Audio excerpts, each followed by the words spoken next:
Hey, welcome to Taylor's Trick-Taking Table. I'm Taylor, and today we're doing a paid Kickstarter preview video for Bug Council of Backyardia. It's a game by Kyle Hanley and Patrick Engro. And like I said before, this is a paid preview video, so take everything I say with a grain of salt. And if you're a bug, I've got a nice grain of salt replica here for you. And I think we've all been there. We've probably had our fights with bugs. You know, if you're driving in a car with a bee and it kind of turns into that, I think you know that bugs are great fighters, especially with swords. And the theme to this is kind of like Game of Thrones meets A Bug's Life. So there are all these different bug factions fighting for control of the Backyardia. And the hook is, because it's two-lie, we're covering trick-taking games that also have a second mechanism. This is a trick-taking game with Mancala. So as you play trick-taking, the strengths of the suits will change because the Mancala aspect of it is what controls what the strength of each suit is. Really fun concept. Let's go to the table and I'll show you how to play. Here we have the deck for Bug Council of Backyardia, but mind you, this is all prototype components and art, and to see the final art, go to the Kickstarter page. But the deck makeup, though, which will stay the same, is 1 through 12 with 5 suits, and then you add 9, 10 for 4, and 11, 12 for 5. Here we have the game set up for 3 players, so each player is going to get 11 cards, the rest are going to be set aside, and then you're going to shuffle the factions and randomly deal them, so they're all going to be next to each other in random ways each game. And then in addition to that, you're also going to randomly decide which one has 4, which one has 3, 2, 1, and 0.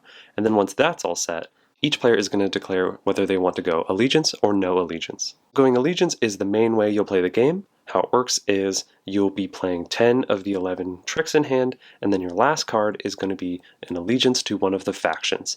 And how that works is whichever faction you pick, so whichever card is your last card, so maybe this is Sunflower's last card, is the cockroaches here, you're going to see how many cubes are on that faction at the end, and that's going to be bonus points. If, however, you call no allegiance, it means you don't think you're going to take any tricks. So how it's decided if players are going allegiance or no allegiance is at the start of the game, when everyone's ready, they all put their... It's going to be a little tough to simulate 3 hands here, but they all put their hands in, and then on the count of 3, they reveal whether they're doing allegiance, which is thumbs up, or no allegiance, which is thumbs down. So maybe Oddish and Sunflower here say allegiance, and then empty potted plant goes no allegiance. If you go no allegiance, you pick one of your cards and discard it from your hand. Looking at potted plant's hand here, maybe they want to be short-suited in something, so then they're always safe at least when one suit gets played. They have 1 black and it's kind of a high black fly, so they discard this. And when you discard, it actually goes face up, so the other players kind of know a little bit of what you're going for. And this will just go off to the side. Then starting with the start player, who in the first round, it's whoever was last in an anthill. Let's say it's Oddish here. They'll lead to the trick whatever they want. So maybe Oddish leads with this 8 cockroach. Coming to the potted plant here, this is a must-follow game. So if they do have a cockroach, they only have 1, they have to play it. So they play the 4 here, and then the Sunflower will then play their 6. To find out who won, you would look at the hierarchy if there's different suits. If it's the same suit, you just see who played the highest number. So Oddish played the 8, they'll win the trick. They'll collect this and it will be a point at the end of the round. However, whoever played the lowest of the lead suit gets to play Mancala. So Potted Plant here played the 4, so they're going to look out, and remember, they got rid of their fly, so maybe they want flies to stay pretty strong. They're going to take this ant here and go 1, 2, 3, 4. So now Ant was the strongest faction, now it's the weakest faction. So Oddish will collect the trick and they'll lead to the next trick. In the next trick, Oddish plays a fly, and remember the potted plants were out of flies, so they can play whatever they want. If they had a cockroach and played it, they would win because the cockroaches are higher, unless Sunflower here played a higher cockroach. And since they don't want to win, maybe they think it's a good time to get rid of this high ant, while ants are super weak. After Sunflower plays the 4 flies, they'll win the trick because the fly suit is stronger than the ant suit, so the 6 here is actually weaker than both the 3 and the 4.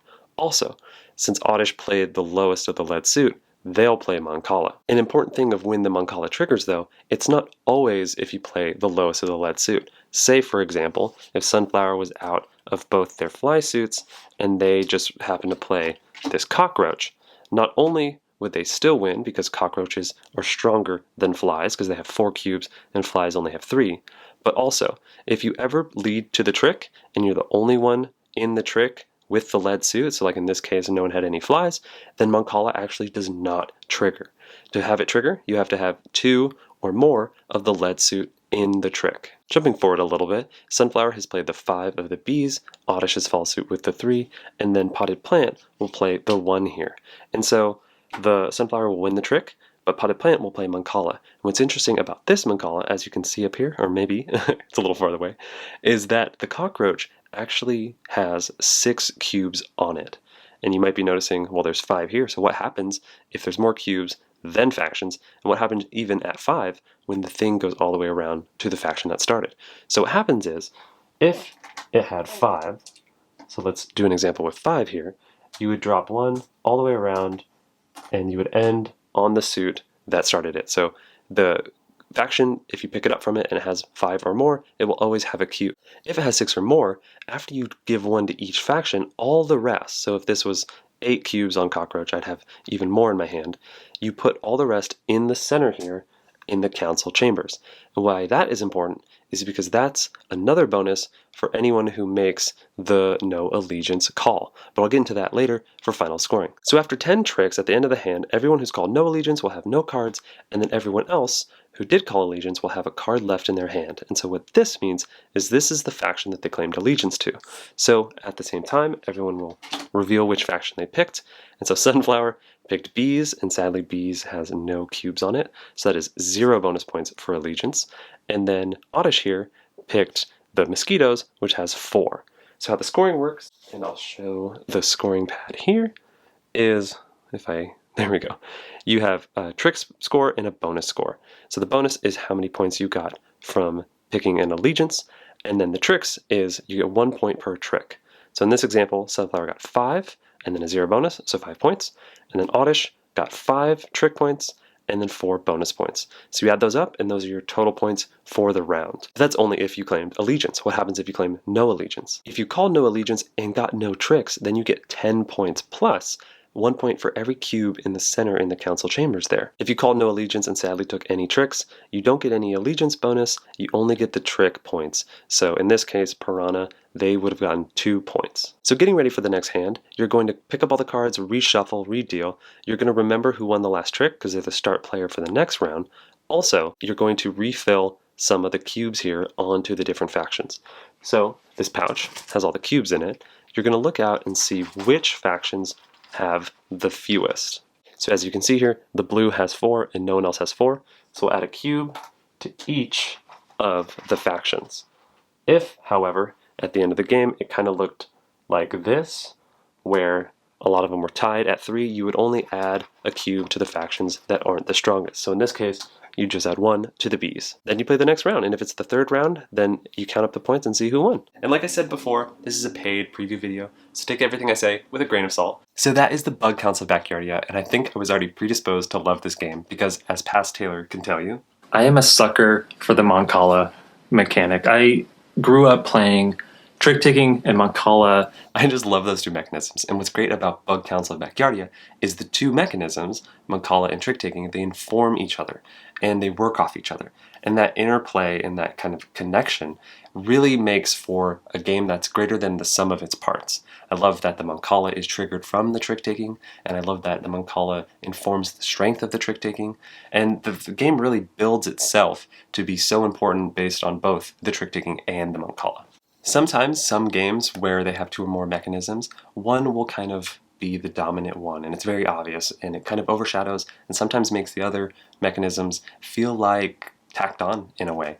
And I don't feel like that at all here. The Trick-Taking definitely is the main flow of the game, but the Mancala is so integrated with it, and it has so many kind of ties back to the Trick-Taking that it feels such like an equal important component to the game that I couldn't fathom it being without it. The interesting part is there's two actually really interesting parts of how the Mancala is triggered that stand out to me. The first one is the fact that you play Mancala if you play the lowest card of the led suit. And I love in Trick Takers where they value both the low of a certain suit and also the high of a certain suit. In this game, it's cool how the low is valued in a completely different way than the high. You know, the high being trying to win the tricks, and then the low being trying to play Mancala. What's also interesting, the second thing that I love about how this gets triggered, is it doesn't trigger the Mancala if there's only one card of the led suit. And so classic trick-taking fashion, a lot of the times trick-takers have it to where at the end of the hand, a lot of people are short-suited, Oftentimes someone will play to a trick and everyone will be short-suited. And what's interesting is, at the start of the game, everyone's usually in suit, so there's a lot of Mancala, it's a little bit more chaotic, things are bouncing around. But near the end, where it's the most important, because everyone's trying to play in their allegiance, it becomes more static. So I love how the game organically, just like so naturally, becomes a little bit more, slow and a little bit less changing, and players can really make more plans and kind of settle down on what their allegiance might be. And it's so cool how the Mancala in this game kind of uses just a natural thing of trick-taking, where people are just more short-suited later on in the hand, to have such a unique system that kind of makes sense and helps the players out so much. And the Mancala is just so much fun to do. I know there's like a weird tactile sense of just picking up the pieces and plopping them around. Players love that, I love that. But there's even more to it, because in addition to how much fun it is to do, you have so much control. You're really dictating the strength of everyone's hand. But also, even if you're not playing Mancala, it's fun to watch, and it's important to watch, because you can kind of deduce, if players still are going for an allegiance, you can kind of deduce which faction they really want to remain strongest. And I love moments in this game where everyone's kind of going for the same faction. You can see a faction build up, and build up, and it's interesting because sometimes that just means everyone's going for the same one. But also sometimes someone might just be faking everyone out, and they know, well, they hope they know, they can at least play Mancala one more time to really just ruin that and make everyone who was going for that faction just be like, oh no. So I love how there's moments of this game in the Mancala that's like a little bluffy, a little deduction-y. And I know it's Mancala and trick-taking, but I love when hints and flavors of other kind of mechanisms or aspects of games kind of get sprinkled into games. It just makes them that much more rich. I've talked a lot about the Mancala. I mean, this is a trick-taking channel. I probably should talk about the trick-taking. And it is so interesting. I love, so just from the start, you can choose to, me and friends call it shooting the moon from hearts, even though really it's kind of the opposite of shooting the moon. But you're trying to go no allegiance, where you're taking no tricks. And I don't think I've ever played, or at least this is one of the most tense shooting the moon I have played. The feeling of just dodging, it feels like you're honestly like bobbing and weaving at times, because even if you get to discard one card, and this has happened to me every time, or anyone I've talked to who's tried no allegiance, there's always certain cards that could be played that just mess you up.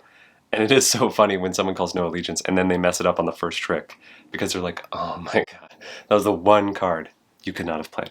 If you do pull off no allegiance, it is such a good feeling. I know I like so much of this game, but that no allegiance pull off might be just the best part. I think it's so tense, and it leads to so many points for you. There's just such a great tension. And what's so brilliant about this game is that the fact that calling no allegiance later, when there's more points in the kind of the center council area, is just more worth it. It just makes the game build and build and build. There's such a great arc to the game. There's only 3 hands, no matter the player count, and I think that was a really smart decision, because then you can kind of always have this arc of where the council center just gets more and more of those tokens. Unlike, in Hearts, like an actual shoot the moon game, where you can just slowly take all the tricks and people are like, oh, that's what you're doing, they try to stop you. This one, where people know you're trying to take no tricks at the very start, a little harder to kind of pull off. One of the most fascinating parts of calling no allegiance is the fact that when people do call it, it means they probably have not the best hand, which means they probably have a lot of low numbers, which means they're the ones who are doing Mancala the most. Or at least that's what I found in my games. And it's so interesting because the person who has no allegiance is the one who's kind of dictating the allegiance points for a lot of players. And you can kind of just tell they're doing it to make sure that they have super weak cards in their hand, but it's super tough because oftentimes you're playing allegiance, but the person at the wheel and who's controlling your hand strength a lot is someone who's just like, yeah, I don't even care. I'm just gonna. It's like a wacky. It's like a Mr. Bones Wild Ride over there. It's really crazy. I said at the beginning how much I love when trick takers make it so the low value cards are just as important or useful as the high value cards. What's also interesting about this game is it makes any suit super valuable. There's never really a bad hand in this game. You have partly a good hand, partly a bad hand as you play. And what's super cool is it's player defined. So if players are okay with having, the flies be super strong the whole game, it's just what it is. Players could have evenly split hands on the deal. And it's cool that there's so much to the player agency that when things kind of don't go your way, it's from the decision of another player. So it's not random per se, and you don't feel like the game got you over because of luck. It's because a player maybe was going that way. Maybe they noticed they don't have any flies in their hand, and you might, so they just decided to make flies super weak. And there's parts of this game where you have to kind of intuit that, and you have to kind of see ahead. There's a lot of weird tactical planning and strategy, so I guess a little bit, again, more like Game of Thrones. The allegiance plays are so interesting. Sometimes if you really are going for a certain faction, you might have 3 of that in your hand, and you're trying to make sure no one messes with it in the Mancala part. But also sometimes you just try to, spread yourself super thin and have maybe 1 card of each faction to try to make sure you have, fingers in all the pies. Is that the phrase? But also, what's crazy if you do that method is someone could just play that faction and just draw it out of your hand. So it's funny how the trick taking can just slowly whittle down your cards sometimes if you don't really prepare for it. And you're just sitting there with this random card that you didn't really want to be your faction because it has like 1 point on it. The game has such a great flow, so you start every hand with the allegiance or no allegiance, which leads to great moments when multiple people do no allegiance and you just kind of know that someone's not going to make it. And then as you go into the next round, when you add more and more tokens, the game just builds. There's such a great build to it. And I think 3 rounds is perfect. It's such a great length. I don't find much wrong with this game. It's bizarre, and I know I like the art, but there's also the repurposing the art, and I don't know anything I don't like about this game, which is bad, because this is a paid review, and I probably should find something bad so that people believe me. I don't like bugs. So that is Bug Council of Backyardia, and I love this game so much. Again, take this with a salt mine. I love how in the game, either no allegiance or allegiance is so much fun. No allegiance, you're going on a roller coaster ride. That's going to be very hard, but worth it if you get all the points. And then if you go allegiance, the kind of stress of whittling your hand and trying to play at the right times, of trying to do Mancala and then trying to win, and then also making sure you're keeping yourself to the allegiance that you think is going to have points at the end. There's so much to playing both sides of the game, and it's so much fun, and it's the perfect length. This is such a great game. Thanks so much for watching.